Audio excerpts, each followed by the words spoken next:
Devletimizden razı olsun. Yaklaşık bizim hayvanlarımız 600-700 tane yaklaşık hayvanlarımız mahsur kaldı kardan nedeniyle.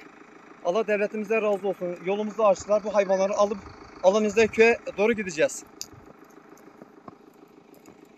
Allah razı olsun. Yolu açtığınız için çok teşekkür ederiz.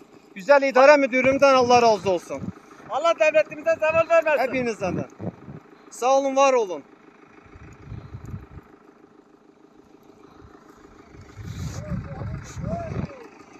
Warszawa, Warszawa!